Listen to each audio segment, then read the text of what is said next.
अस्सलामु अलैकुम वरहमतुल्लाहि वबरकातुहु। बिस्मिल्लाहिर्रहमानिर्रहीम।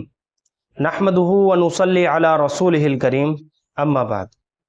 मोहतरम नाजरीन इकराम, एक सवाल किया गया है। अस्सलामु अलैकुम हज़रत, अल्लाह ने मुझे दो जुड़वा लड़कियां दी है। हमने एक का नाम अफ़सा और दूसरी लड़की का नाम आयज़ा इरम तजवीज़ किया है, क्या ये दोनों नाम ठीक है? वालेकुमुस्सलाम वरहमतुल्लाहि वबरकातुहु। देखिए, इस्लामी हिदायत के मुताबिक बच्चों के अच्छे और बामाना नाम रखने चाहिए।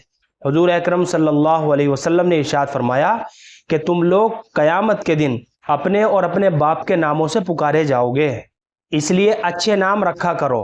अफ़सा आइन के साथ और आयज़ा जा के साथ, ये कोई अच्छे माना वाले नाम नहीं है, इसलिए इन दोनों नामों को बदल दिया जाए।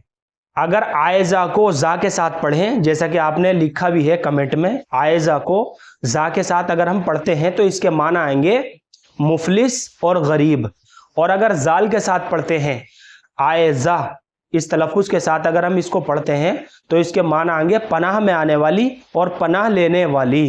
बहरहाल आयज़ा जाल के साथ अगरचे नाम रखने की गुंजाइश है, लेकिन मैं आपको मशवरा दूंगा कि अफ़सा के बजाय आप हफ्सा करके रख लीजिए, हा के साथ हफ्सा, और आयज़ा के बजाय आप आयशा करके रख लीजिए। और ये दोनों नाम बहुत मुबारक नाम हैं, सहाबियात के नामों में से हैं, और इन नामों की निस्बत और बरकत इंशाअल्लाह आपकी बच्चियों को भी हासिल हो जाएगी। इसके अलावा आपने जो आयज़ा इरम लिखा है कमेंट में, देखिए नामों के साथ इरम लगाना बिल्कुल भी मुनासिब नहीं है, इसलिए कि कौम इरम पर नाफरमानी की वजह से अल्लाह का अजाब नाजिल हुआ था और कुरान करीम में इसका तज़किरा भी मौजूद है। इसलिए लड़की के नाम के आगे या तो खातून लगाएं या फिर परवीन लगाएं या फिर फातिमा नाम भी लगा सकते हैं। और अगर वालिद का नाम लगाना चाहें तो लड़की के आगे वालिद का नाम भी लगा सकते हैं। जैसे लड़की का नाम आयशा है और वालिद का नाम असलम है, तो आयशा असलम करके भी बच्ची को हम पुकार सकते हैं। तो आपने इन दो नामों के ताल्लुक से सवाल किया है, अफ़सा और आयज़ा। मैं आपको मशवरा दूंगा कि अफ़सा के बजाय आप हफ्सा करके रख लीजिए और आयज़ा के बजाय आप आयशा करके रख लीजिए।